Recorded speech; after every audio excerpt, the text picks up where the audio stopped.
You have the right to remain silent," an officer called out as he held the man down to the ground. The man howled with manic laughter as the officer began cuffing his bloodied hands. "Damn it, help me hold him down," he called out to his partner. He glared down at the deranged man with disgust. Come on now. Make the cuffs tighter. I want to really feel that pain," the man said. The officer ripped the blood-soaked man from the ground, causing the hood of his white hoodie to fall. As the hood fell, it revealed a large mop of bushy black hair. The man turned his head to the side, laying one crazed eye on the officer. The officer cringed, nearly stepping back at the sight of the man's ghoulish features. The man's eyes were opened extremely wide as he stared at the officer, and they seemed to be ringed in black, almost looking like burnt skin. The only thing that gave away that it wasn't was the fact that some of it looked smeared, as if it was eyeshadow. The eyes were bad enough, as it made him look almost dead in combination with his ghostly white skin. But what disturbed the officer the most was that wide, unnatural smile he had carved into his face. 2 gashes that formed a long, Glasgow smile going from ear to ear began tearing open even more as the man laughed and laughed. The 2 policemen dragged the man out of the house as he continued to laugh. And as they pulled him forward, one of the officers wondered how on earth someone could turn out like this. He nodded his head to the tune blaring in his ears. The screeching of the strings on the guitar felt so nice and calming to him as he listened. He really did love this tune. It reminded him of home. Or at least, when he used to be home. He paused as a new sound broke through the music. He yanked one of the earbuds out and listened in for it. "Jeff," he heard his father call out from the driver's seat. "Ugh, what is it?"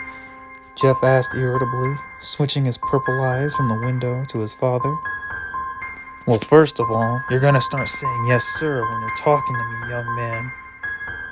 And second, I'm trying to see what you want to eat when we get to the house. Lou's asking for pizza."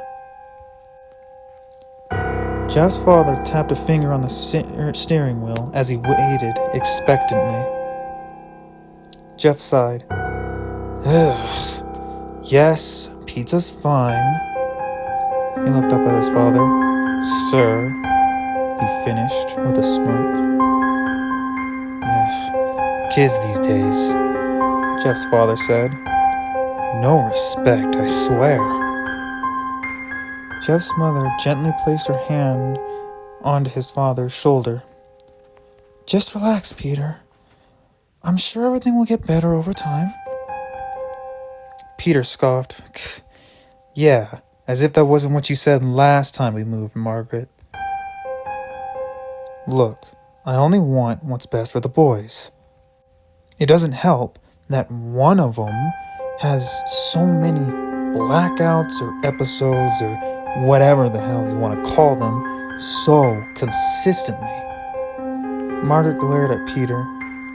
"So our son gets into some fights, and it can't be that bad." Peter shook his head. "No, not like this. I know you've been really busy, so you haven't been showing up to the schools, but when I tell you these fights were damaging, I'm not kidding around. They're damaging. He is far, far more reckless than your average teenager." Okay. But you could at least try to have a little bit more faith in your son," Margaret said. "Yeah, I will, when he improves the record he has," Peter responded. "Don't sit here and put on a fake smile and pretend that you believe everything to be cupcakes and rainbows." You have to admit I'm right about this. We've moved schools several times as a result. Jeff placed his earbud back into his ear as his parents continued their argument. He knew exactly what would be said next. His father would look at his mother angrily before saying, "What's next? You're gonna tell me that Lou's personality disorder is perfectly normal?" His mother would most likely then respond, No, Peter. That's not what I'm trying to say at all. I'm just saying that maybe you should, try to help them out a little bit. Teach them." Jeff let out an exasperated sigh as he stared blankly out the window, his purple eyes changing to a light red from the sunlight as he did. He had a feeling that his father was disgusted about the way both his sons turned out. He found it to be unfair. It wasn't his fault that one of them was born albino while the other had a split personality disorder. Jeff closed his eyes and leaned against the window. He decided he wasn't willing to worry about it. He snickered to himself as he listened to the aggressive strumming of the guitar. It fit so perfectly with the bloody scenario he pictured in his mind. Darkness slowly overtook him, and the thought faded. As it did, he smiled. At least he had some fun thoughts to keep him company. Jeff awoke with a start as his head bumped against the window. He jolted upright and darted his head around. Where was he? As soon as he realized, he relaxed and settled down into his seat. Jeff looked up at the house, towering above them as they pulled into the driveway. He had to admit that the place was definitely much bigger than where they used to live. As soon as the car came to a stop, Lou swung his door open, bolted out the vehicle, and slammed it behind him. Jeff rolled his eyes. Inching his door open, he stepped out and ambled over to Lou. "Would I be right to assume that you're just beaming with excitement at this new place?" Jeff asked as soon as he reached Lou. "I don't really see why. We'll be without this home in a few months anyway." He wanted to say that they'd be with some other shithole, but with his parents nearby, it wouldn't be worth the hassle. Lou elbowed Jeff. "Well, duh! A bigger house in a nicer neighborhood? What is there not to be excited about?" Jeff shrugged his shoulders. "Well, I guess you're kind of right about that. I'll give you that one this time." As they spoke, Margaret ambled past the two brothers to the front door. As she placed the key into the lock, Peter called out to her, "Hey, hon, could you order the pizza? I gotta get these boxes inside." "Sure thing. Come on, boys, you can tell me what you want to eat," she responded. "Oh ho ho, no you don't. Jeff, you're helping me with these boxes." Jeff spun on his heel. "What? Why do I have to do it?" he blurted out. Peter scowled. "Because you're a 17-year-old who is very disrespectful and needs to learn some manners." Jeff let out a long sigh as he stomped over to his father. He grabbed one of the many boxes and hoisted it out of the car. He gritted his teeth as he carried it over to the door. He really could not wait for the day to finally end. Thankfully, the hours seemed to pass pretty fast as he unpacked each individual box. The day came and went, and before they knew it, Jeff and Lou were standing side by side at their bus stop. As Jeff waited, he thought about yesterday. "I can't believe Mom and Dad," he exclaimed. Lou turned his blue eyes to Jeff. Why? What's wrong? He asked. Jeff glared at Lou. I spent all afternoon unpacking those damn boxes, and just when I think I can finally catch a break, Mom has to invite us to some dumb kid's birthday party? Lou smiled. I don't think it'll be that bad. Jeff scoffed. Whatever. You could at least try to put on a fake smile for once at least, Lou responded, sounding differently. Jeff looked at Lou, an eyebrow raised. Really? You know, if you're going to be mad at me, you could at least do it with your normal ego. Hey, don't get mad at me because your emo attitude and look bring out the worst in people, Lou said, a smile returning to his face. Jeff turned and headed over to the curb. As he plopped down, he responded, No, please. You had that disorder before I even dyed my hair. So don't even make that excuse. He placed his arms over his knees and began to think. I really hope this week doesn't get any worse. The moment Jeff thought this, the sound of something rolling along cement rang out. And it just got worse, he thought, shutting his eyes tight. He spun his head to see 3 teenage boys approaching on skateboards. As soon as they got close enough, they skidded to a halt, the one in the lead kicking his board up and catching it in one hand. They snickered to themselves as they approached, one of the teens in the back shoving the other. Lou spoke first. Hey, you guys taking the bus with us? He asked. The teen in the lead slowly stopped his laughing and smirked. Straightening up his orange hair, he responded, Nah, just noticed some fresh meat on our route and thought we might introduce ourselves. Lou nodded. Well, I'm Lou, and this here is my older brother, Jeff. Pleasure to be meeting ya, the boy responded.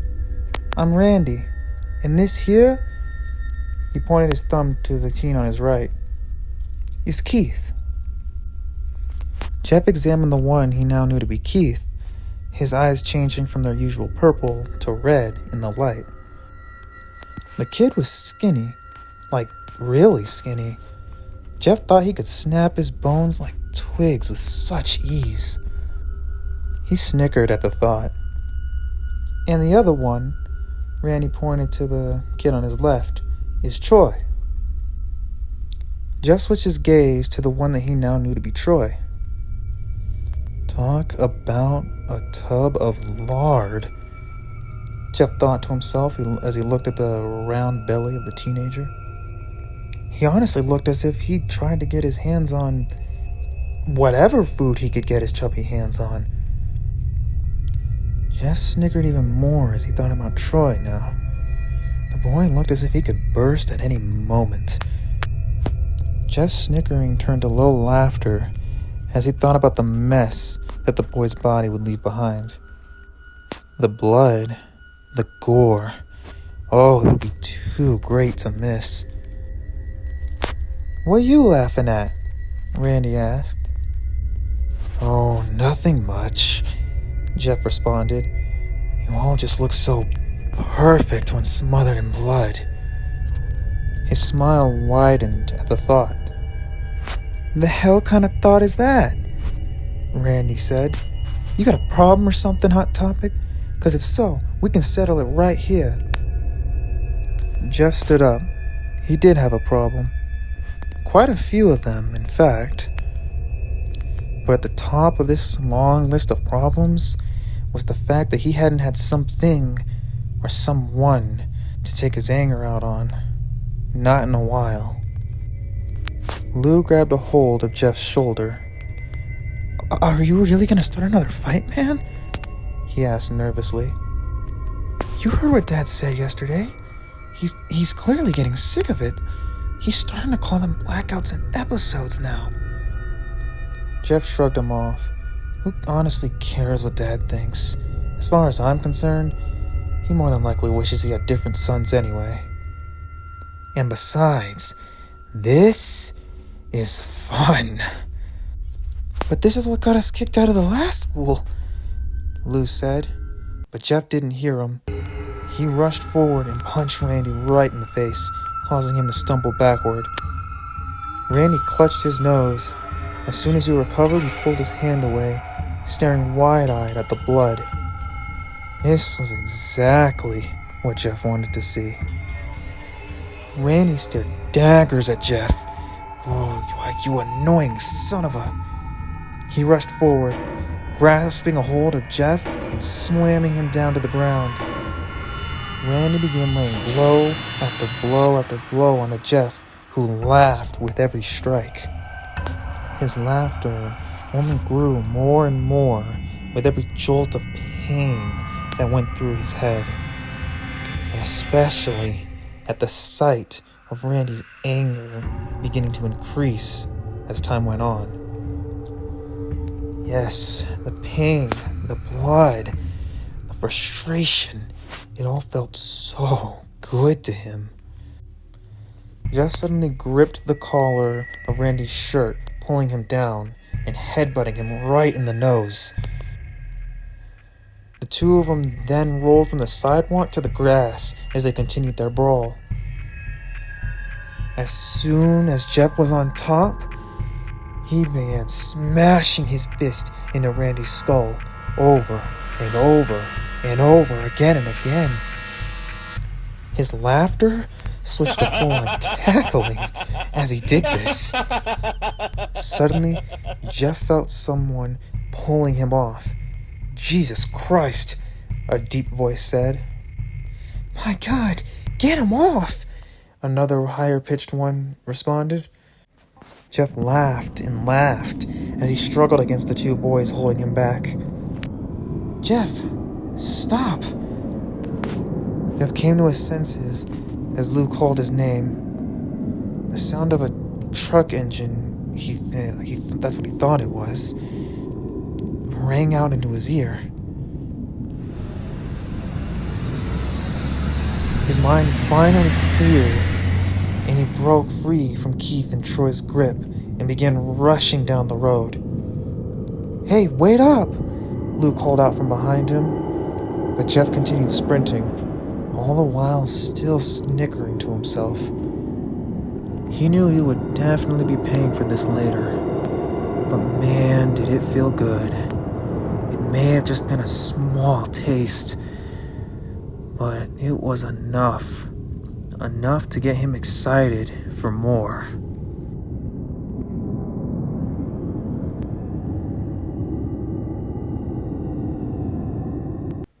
Jeff gritted his teeth.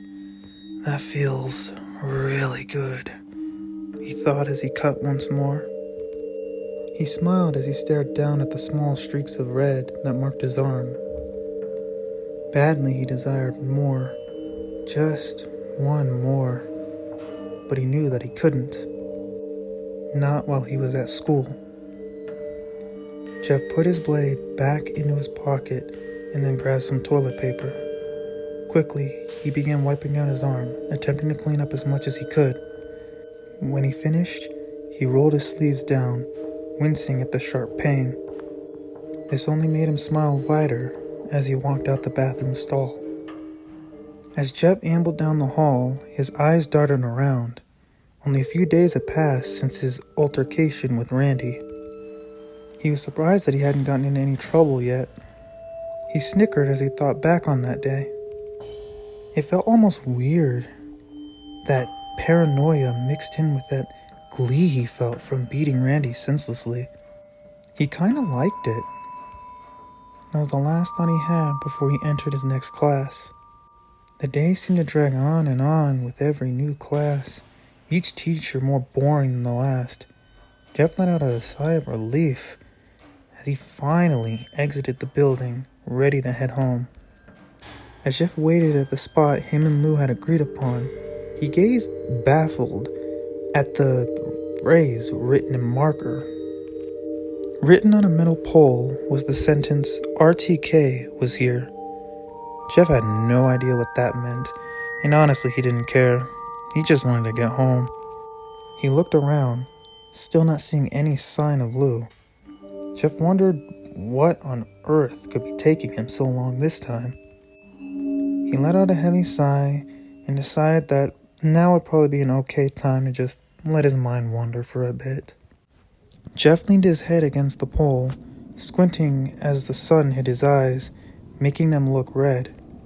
He thought about the past couple of days and how ridiculous most of the lessons seemed to be to him. His thoughts then switched to Lou. He seemed to be getting worse as time went on, talking more and more in that weird voice. Jeff wondered how much more of that disorder he could even take. He then shrugged. He knew he could talk to Lou about it later. Jeff let himself get distracted as he thought about a girl in one of his classes that he found to be particularly attractive. The way her blonde hair flowed down her curvy body just looked amazing to him. He smiled wide as he thought about how the only thing she was missing was blood. Jeff pictured it perfectly, the girl just smothered in the red liquid. Jeff began snickering at the image of her on her knees, clutching at each individual organ of hers and attempting to return them back to her body. Jeff found her to be even hotter when scared. His thoughts were suddenly shattered as a familiar voice called out to him. "Oh man, look what we got right here." Jeff nodded his head to see Randy approaching, a metal bat in one hand and a baseball in the other. Jeff smirked as he noticed the bandage around the kid's nose. "What's wrong? You ain't got nothing freaky to say while you're in my spot, edgelord?" Jeff's expression switched to one of confusion as he spoke. "Your spot?" "Yeah," Randy responded. "This is where me or one of the other two wait. So if you don't mind, I would like you to just get moving." Jeff laughed. "Whatever you say, shithead. Look, if you're looking to get even with me, I don't mind you putting that bat to good use right here and now." Randy narrowed his eyes. "Really? You must take me for an idiot if you think I'm about to do something so stupid in the middle of public." He then smiled. "I'm a patient man. Once the opportunity arises, I'll take it. Oh, and I ain't going for even. I'm going to be the one winning." As Randy finished, Lou arrived. Jeff shrugged. "Whatever you say." "Come on, Lou. It's about time you got here. Let's go," he said before turning and walking away. As Jeff ambled down the road, he hung his head. It was beginning to get just a little tiring walking to and from school every day. But then again, it did allow him some time to think. Most of the time, anyway. "Hey, I saw you with Randy. What was that all about?" Lou asked. Jeff shrugged. "Apparently, the spot that we usually spend waiting for each other supposedly belongs to him. I don't know why, but it's whatever, I guess." Lou stared at Jeff, surprised. "Oh, well dang. How was the rest of your day, though? Was it good?" he asked. Jeff sighed. "Shitty like the rest. How about you, Pharrell Williams?" Lou laughed. "Wow. Well, my week was happy, as you probably already know." He chuckled a little more before saying, "You know, maybe yours would be too if you tried on some of the new clothes Mom bought us." Jeff turned his head to glare at Lou. "Why? So I can run around looking like you? No thanks. It's already bad enough that Mom still buys us matching outfits." Lou pulled on his blue shirt. "Well, your loss. I find the button-up and scarf to be quite classy." Jeff shook his head. "Whatever you say, Mama's boy." "At least I'm not a depressed lunatic," Lou muttered under his breath in a different voice. Jeff suddenly remembered what he needed to talk about. "You know, that reminds me. We really do need to discuss that ego of yours, that secondary one. I've noticed it happening a lot more often now. Lou looked at him, puzzled. What? It can't be that bad. Jeff glared at Lou. No, it definitely is. It's becoming a bit concerning. Lou smiled. Aw, look at that! Big Bro really does have a heart, he exclaimed mockingly. Just shut up, Jeff cringed. The previous day had gone and went, and before Jeff knew it, he was rummaging through his closet, very, very irritated. Come on, Jeff, hurry up, his mother called from downstairs. Oh, shut up, Jeff muttered under his breath. This is your stupid idea anyway. He couldn't believe that she actually thought he would be ready for something he found to be so ridiculous. I don't have anything nice to wear, he called down. Then just pick something, Margaret called back. Jeff shook his head and went back to looking. As he did, he suddenly stumbled upon a pair of black dress pants. He forgot he even had them. He shrugged, deciding that they would work. Putting it on alongside his white hoodie, he rushed out the door. You're wearing that? Both his parents exclaimed in unison. Better than being overdressed like the three of you, Jeff responded.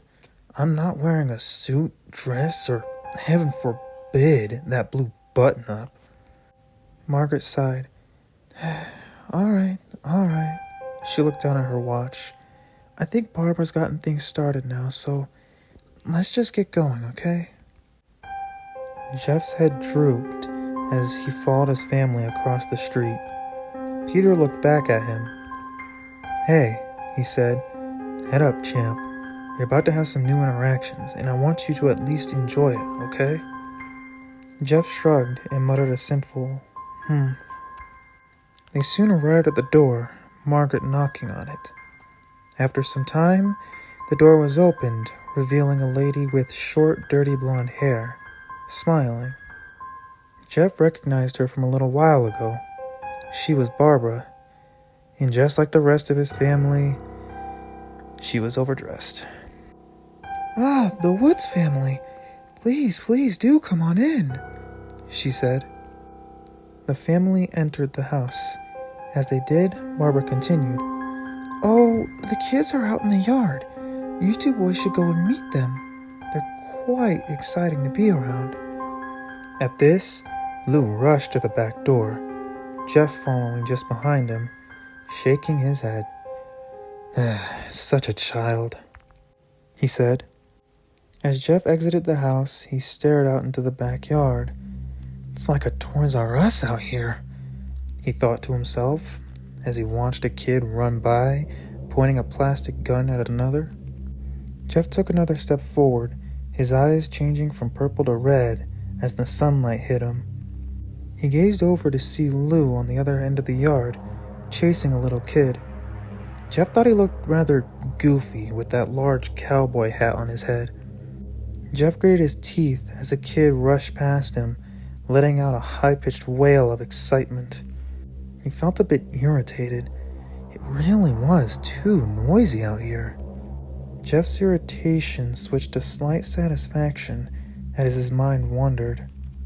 While he did find all the noise to be quite infuriating, he did have to admit that it made the image he had of him strangling the life out of someone feel all the more rewarding. The thought felt as if he was trying to almost achieve some kind of goal.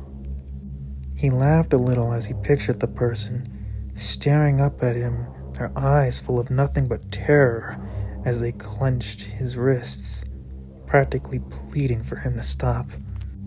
Jeff jolted as another kid ran by, squealing.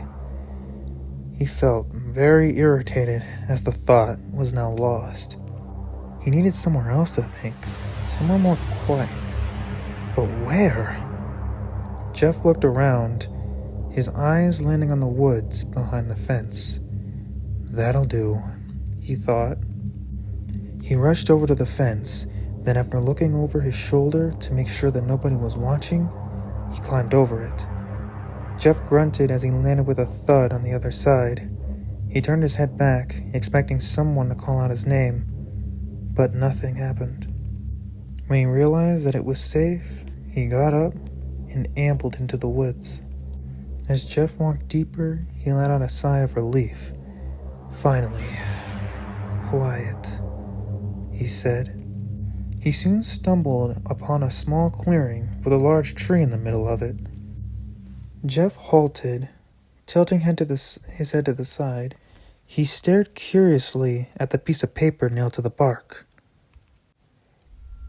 It was a crude drawing of what looked to be a man standing in the middle of the forest. Jeff thought he might be wearing a suit. Jeff snatched the page and looked closer at it. The man had no face. What a weird drawing, he said before crumbling it up and tossing it to the side. Jeff looked back up to the tree, shocked to find the phrase RTK was here, etched into the wood, right where the page used to be. Ah, great, he muttered under his breath. He turned to leave, but stopped in his tracks as 3 familiar faces emerged from the trees. Well, look who's in yet another one of our spots, Randy said, tossing a baseball in one hand and gripping a metal bat in the other. And yet again, right before another game of baseball, too, he said. Jeff looked up as the trio approached. These guys again? There's just no end to them, he thought. Jeff really did want some peace and quiet this time. But then again, maybe he could get something better. Jeff smirked as an idea came to his mind. Glad to see I'm interrupting you once again, he said. Randy narrowed his eyes. Oh, shut it, kid. You're gonna pay for what you did to me at that bus stop, he finished. Yeah, how do you want to do it? Troy asked. You said he wanted you to put that bat of yours to good use, right? Keith added. Randy laughed. Oh, yeah, he said. Thanks for reminding me. He glared at Jeff. This is the perfect opportunity. Jeff giggled. Well, I'm right here, he said. He felt a rush of adrenaline as he watched Randy's expression grow more and more agitated. Oh man, it looked entertaining. He couldn't wait for what happens next. Randy rushed at Jeff, swinging the bat once he was close enough. The metal bat met with Jeff's skull, knocking him to the ground. Jeff began cackling with every blow after blow that Randy had given. Stop cackling, you little shit, Randy exclaimed. Jeff's cackling finally ceased as Randy hit him right in the stomach, causing the air to leave his lungs. He then began coughing up blood as Randy struck him again and again and again. The strike suddenly stopped as Keith and Troy pulled Randy back. I think he's had enough, Troy said. Yeah, calm down, man, Keith added. Randy broke free of them. Let go of me, he exclaimed. I didn't lie about what happened to my nose just to miss this free chance. No one gets away with hurting me like that. He glared at his 2 companions, then looked to the crumpled form of Jeff. Drag him, he said. Keith and Troy stared at him, dumbfounded. Did I stutter? Drag him over, or so help me, I'm gonna make you just like him, he sneered. At this, the 2 boys rushed over and grabbed a hold of Jeff. Jeff snickered as they pulled him along to where they had just came from. He found the idea of him being dragged through the mud to be a bit funny as the rain began to pour. After a little while, they leaned him up against a tree. Keith looked up to Randy. Now what? He said. Randy ambled over to Jeff and crouched in front of him. "You're enjoying this, aren't you?" he said. "You really are just as freaky as you look." Jeff coughed up more blood as he laughed. "Well, says the one who beat me in the middle of the woods. You're just as fucked up as I am." Randy stood. Smirking, he spoke. "Maybe," he said, pulling out a lighter. "But at least I ain't the one that's gonna be burning in hell." He finished before in one fluid motion he flung the lighter at Jeff. The trio of boys backed up as the lighter made contact. Jeff's shrieking and hollering of pain cut through the rain as the flames licked at his skin. He began rolling back and forth in an attempt to put the fire out. "What's that over there?" a voice called out in the distance. "Ah, crud," Randy said. Let's go," he hissed under his breath as he, Troy, and Keith ran. Jeff continued rolling back and forth, relief overcoming him as he accidentally rolled into a large puddle formed by the downpour of rain.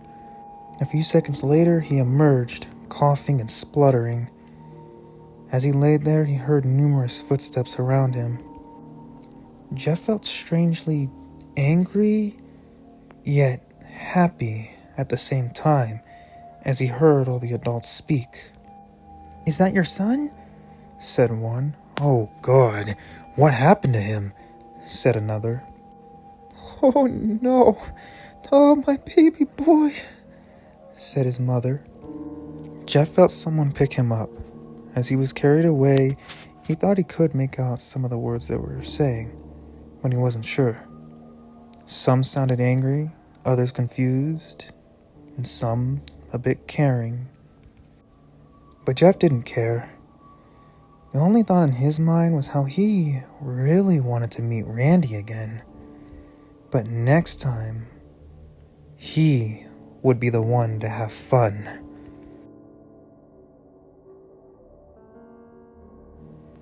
Jeff laid his head against the pillow.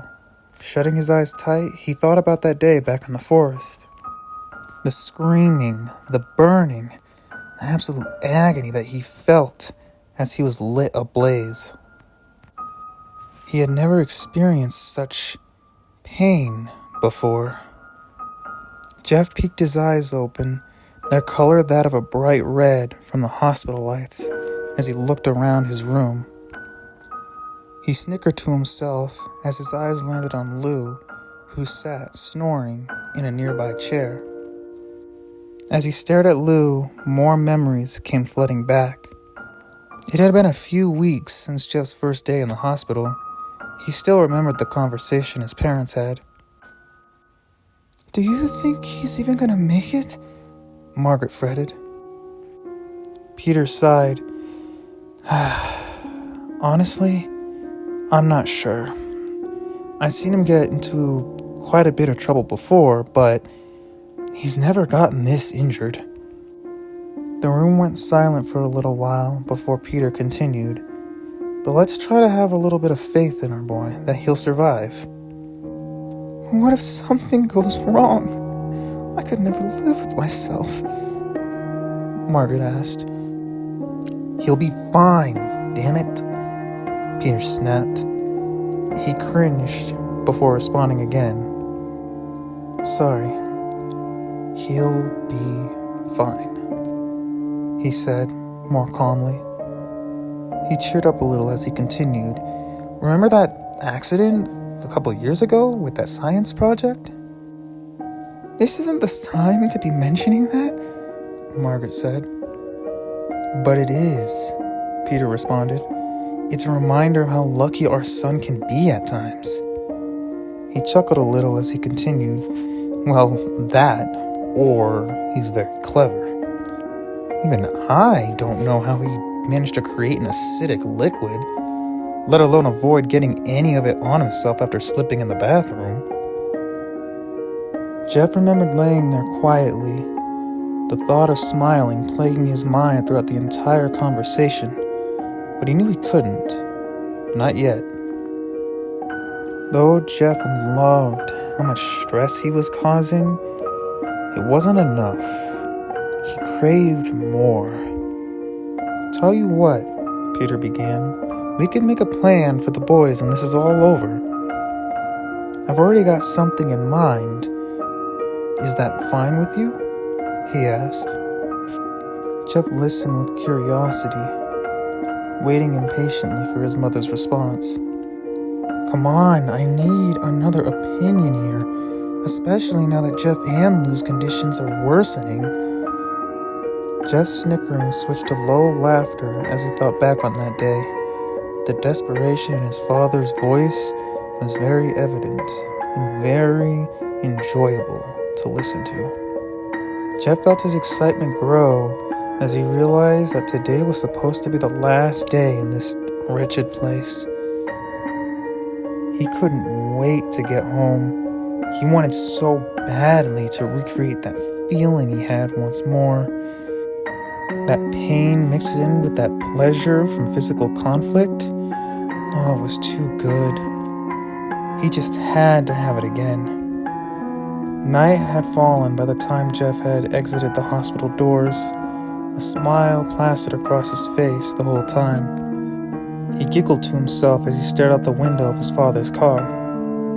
"So," Lou began, "are you glad to finally be out of there?" he asked. Jeff just continued staring out the window, chuckling to himself without a reply. Lou furrowed his brow as he looked at Jeff. "Okay, I guess I'll take that as a yes, then," he said hesitantly. Jeff continued laughing, his mind elsewhere. An agony he felt, it replayed over and over again in his mind as they traveled. He wanted so badly to experience it once more, but he had to be patient, just a little longer, before that screaming in his head could finally become reality. He struggled to keep his excitement in check. He couldn't wait to recreate those gore-filled scenarios, one after the other. Hours had passed since Jeff and his family had arrived home, his laughter never ceasing. Even as he gripped the countertop tight, tears streaming down his cheeks, he never stopped laughing. Jeff stared down into the sink. The bowl was now coated in a deep shade of red. His eyes then shifted to the blood-soaked kitchen knife he held, then to the mirror. His laughter switched to full cackling as he stared into his horrid reflection. 2 large gashes were carved into his cheeks, forming a wide smile across his face that went from ear to ear. The wounds began to rip and tear apart as he tried to smile wider. Searing hot pain shot up his skull as he did this, causing him to laugh even more. As Jeff did, he thought about how the pain was finally permanent.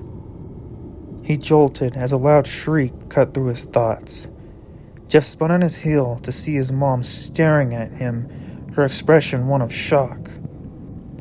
"Jeff, what did you do to yourself?" she screamed. Jeff stood, silently staring at her. He burst out into another fit of giggling as numerous scenarios plagued his mind, each of them more pleasurable than the last. He didn't know which one to choose from. Suddenly, Peter rushed behind Jeff's mother. "What's wrong, Margaret?" He paused as his eyes landed on Jeff. "What the hell?" he muttered. "Jeff, what are you doing?" They all stared at each other for a few more moments. Then, Jeff lunged at his father, tackling him to the ground. At that moment, Jeff had decided which outcome he wanted, and he knew it would be good. As the duo fell, he plunged his knife into his father's throat, digging it in as deep as he possibly could. His excitement rose as he stared into those fearful eyes. Oh, it felt even better to witness in person. Jeff cackled as he held his father's head down, digging his blade even deeper into Peter's neck. Suddenly, Jeff felt Margaret attempting to pull him off, but he shoved her away. He glared at his mother as her head made contact with the corner of the doorway. He rushed at her at once, pinning her to the tile floor. He would not let her ruin this for him. Jeff began hammering down blow after blow into her skull, howling in manic laughter with every strike. Over time, his punching began to slow down. Then eventually he halted, letting out low giggling as he stared down at his mother's mangled face. The sight, combined with the pain he felt, was so damn good. He wanted more. So much more. Jeff rose to his feet. Ripping the knife from his father's neck, he ambled over to Lou's room. Inching the door open, Jeff peeked inside. As he looked in the dark room, he made out the shape of Lou laying in bed. Jeff struggled to muffle his giggling as he approached. Once he made it to Lou, he rose, staring down at his chest as it rose and fell. He attempted to smile as he stared down at his next target. Raising his blade, he prepared to strike. But before he could, Lou jolted upright and shoved him away. Lou glared down at Jeff as he spoke in that secondary voice of his. "Did you really think I'd let you hurt us?" he said. Jeff's smile seemed to widen as he rose to his feet. "Guess you didn't leave the earbuds in this time," he said. "That makes this all the more fun for me. So let's enjoy this, Lou," he finished. Lou scowled. "I'm not Lou." "Oh," Jeff said. "Then to whom am I about to murder?" "Sully, prick," Lou said before rushing at Jeff. Jeff swung his knife as Lou approached, slashing the blade right through the skin of Lou's left cheek as he approached. Lou flinched a little as he approached, but he still continued his pursuit. As soon as he reached Jeff, he grabbed a hold of him and punched him right in the face. Jeff stumbled back a little, laughing as a new, fresh wave of pain hit him all at once. Lou went to hit him again, but Jeff ducked under it, slashing at him once more. Lou let out a low growl of frustration. As he gripped Jeff, he headbutted him, then began hitting him over and over and over again. He paused as he felt something sharp pierce his side. The two brothers broke free of one another, breathing heavily. Lou clutching his fresh wound, while Jeff clutched his knife. Jeff liked the way those gashes looked on Lou. He made it look just as hideous as he was. They stared at each other for a few more moments, before Lou suddenly rushed out the room, Jeff right behind him. As they traveled down the hall, Jeff flung his knife forward, lodging it into Lou's back. Lou staggered for a moment, giving Jeff just enough time to catch up. As he did, he clutched a hold of Lou, grabbed the handle of his weapon, and yanked it out violently. Then he shoved Lou, sending him crashing down the stairs. Jeff looked down at the crumpled form of Lou, breathing heavily. He found it to be a quite thrilling kill, but not enough. He wanted more. Leaves crunched loudly as Jeff strolled through the woods. He knew exactly where he wanted to go, and he had a gut feeling that those troublemakers would most certainly be there too. He stopped in his tracks as he finally arrived at his destination, and sure enough, right in the middle of that clearing, next to the large tree, was none other than Randy, Keith, and Troy, each teen gripping a bottle of what Jeff presumed to be alcohol in their hands. Jeff stood, taking shelter among the shadows of the trees, watching as the three boys engaged in underage drinking. As soon as Jeff was sure that they had had enough, he stepped out from his hiding spot. The three boys froze as Jeff emerged into the clearing. Randy dropped the bottle he held, the glass shattering as it made contact with the ground. "Holy shit," Keith said. Is that Jeff?" Troy said drowsily. They all stood in shocked confusion as Jeff took a step forward, then another, and another. Suddenly, Jeff rushed forward at the trio. Keith and Randy dashed off into the woods. Troy, on the other hand, stayed staring at Jeff, still in a delirious state. As soon as he realized what was happening, it was already too late. Jeff was already upon him. He plunged his knife deep into Troy's round belly, using his other hand to pull him in closer. Troy yelped in pain as Jeff began to slowly drag his knife across his gut.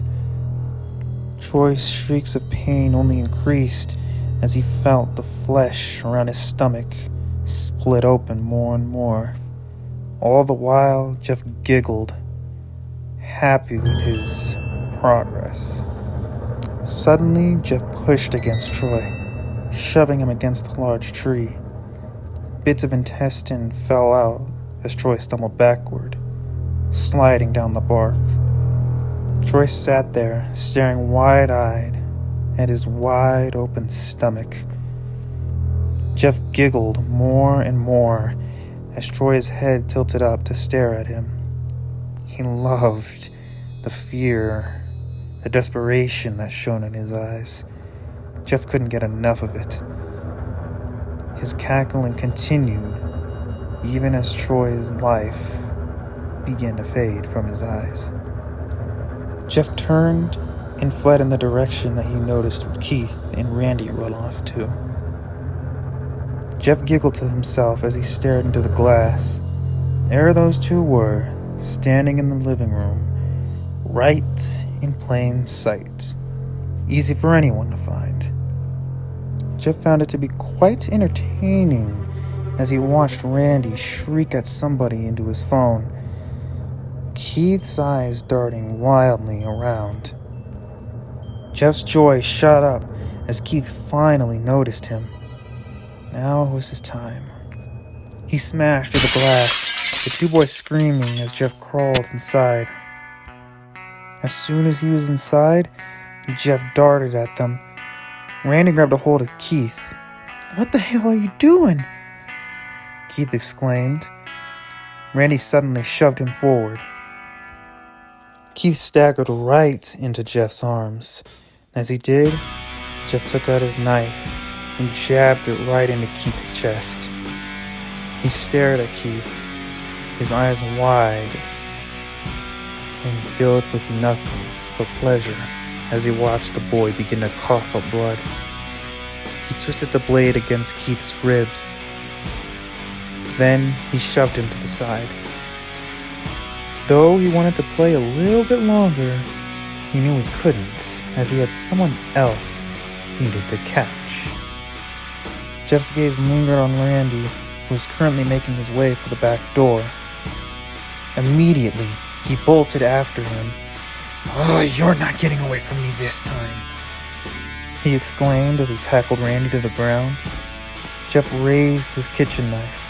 Then he shot his hand down, stabbing Randy into the back, over and over and over again, breaking into another fit of laughter as he did. That ecstasy he felt began to increase as the pain along his cheeks began to intensify. Jeff listened closely with glee as Randy began coughing and spluttering.